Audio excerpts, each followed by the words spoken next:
Today, we are going to talk about questions that as an international student you might have before you submit your application.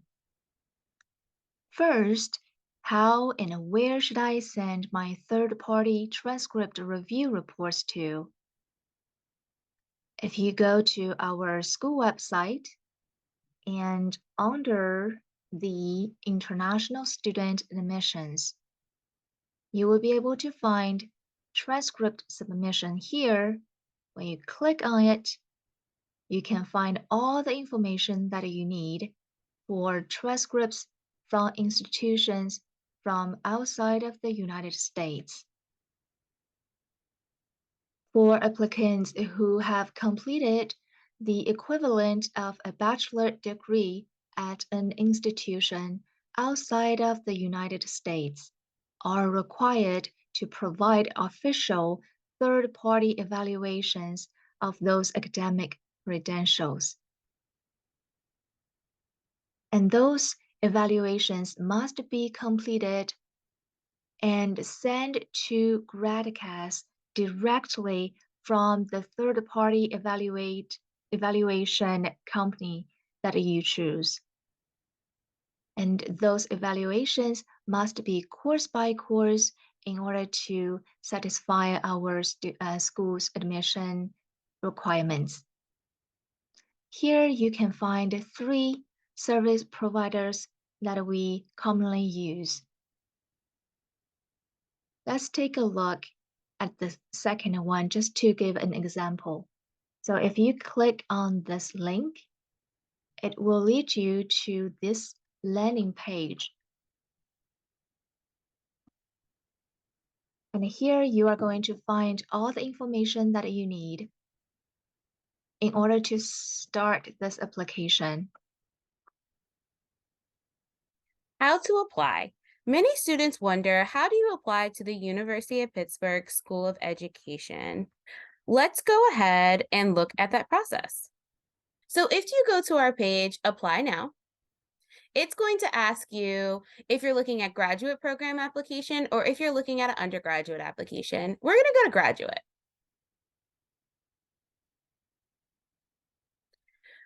From here, it's going to send you to GradCast. GradCast is our application system that we use here at the University of Pittsburgh School of Education. You will go ahead and create an account if you haven't already. And if you do have an account, you'll go ahead and sign in.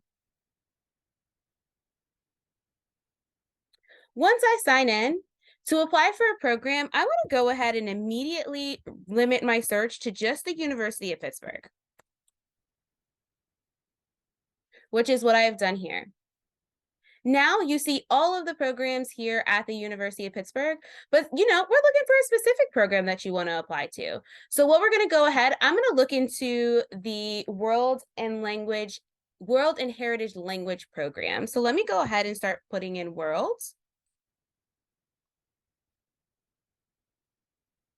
And as you see, as soon as I start putting in worlds, you start to see some of the programs that are under the World and Heritage Language program, right? So we have our Master's Arts in Teaching, our Master's of Education in World and Language Education, Master of Education in World and Language Education here. This one's a fall application, this one's summer. Those are some things you also want to pay attention to. Make sure the term that you're looking to apply to is the one that you are applying to. So let's go ahead and try and do that application for our MAT of Arts in Teaching for World and Heritage Language. As you see, it's going to bring you up a little bit of description here to let you know a little bit more about the program if you click on it. But if you click this plus sign here, it's going to be added, let's just say, to your cart. So this is a program that you have as an application. You'll press continue. And here it will tell you the fee for the application, and you can go to continue application and start your application. Question number 3. Where can I learn more about visa information and whom can I reach out to? I would refer to our School of Education website under International Student Admissions. You will find student visa documents. Here at the University of Pittsburgh, we have an amazing office called the Pitt Office of International Services. OIS is responsible for issuing your visa document. However, in order to allow for sufficient processing time, you have to accept your offer of admission to the Pitt School of Education. And here are suggested deadlines for each starting term. After you accept your offer of admission to the Pitt School of Education, OIS will contact you directly regarding the student visa process. Under our School of Education website, and here you will see upcoming program information sessions or events going on, and we will list our international student admissions virtual information sessions here. And if you have any questions, feel free to sign up and join us. So many students have asked us about the letters of recommendation and what's the process. One, I do want to state that the letters of recommendation do need to be in English so that our reviewers are able to read the letters that are coming through. So please make sure that those are in English. And let's kind of go over that whole process of letters of recommendation. So first, what I'm going to do is go ahead and just go into the GradCast page.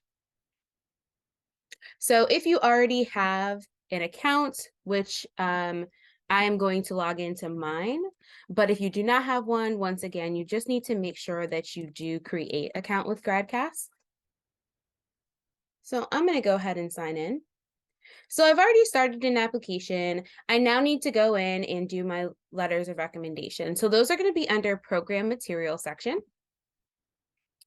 And in that program materials, you're going to go ahead and click the program. And then you see this tab over here that says recommenders. So under recommendations, as you see here, there's 3 letters of recommendation that are required. Just so you do know, an email request will automatically be sent to your recommender on your behalf. And I'll actually show you what that looks like so you kind of know what that email looks like. And then each one of these, you can be able to add a recommender. So first one here, request new recommendations. Go ahead and use the plus sign there. And right here, you can go ahead and add all of your recommenders information. If you are looking to change a recommender, all you have to do is go back into the same section and go ahead and change that recommender's information. So as you see, we need their first name, last name, email, the due date. You can choose when you want this letter of recommendation due. I highly recommend asking the letter of recommendation to be submitted at least 2 weeks to a month before your application's actually due. I'd actually lean more to a month. That gives you some leeway that if the recommender is not able to do the letter, you have time to ask somebody else. It also gives you some leeway to kind of, if they're running a little bit behind, you can also get it in there at the same time. Any personal message that you would like to send them, whether it's a nice note to say something about them doing your letter of recommendation, and you waive your right of access to that letter of recommendation, we want to make sure that these letters of recommendation are sent directly to us so that we can actually make sure that they are coming from this source. And then you are giving us permission to contact the recommender and permission for the school to contact the recommender, and you will just save that information. To give you an idea of what those emails look like, I have a few of them in my inbox. So it's an email that will go to them that specifically says GradCast. And it says, hi, whatever my name would be. And then it's saying who the person is that is going to do my letter of recommendation, that I'm doing that letter of recommendation for, and a due date as to when that letter of recommendation is due. Is language proficiency test required even if my last degree program's instruction language was English? Let's go back to our School of Education admissions website.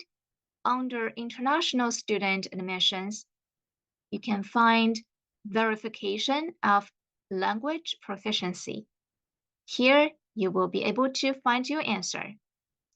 You will not need to submit your language proficiency test if you are a native English speaker, or you have completed an academic degree from a college or university in the United States where the method of instruction is English. And also from here, you would be able to find all the guidelines for the 3 English language proficiency tests that we accept here at the School of Education. And also, certain programs at the Pitt School of Education may require different language proficiency test scores. So please check out your specific program's admissions requirement for that.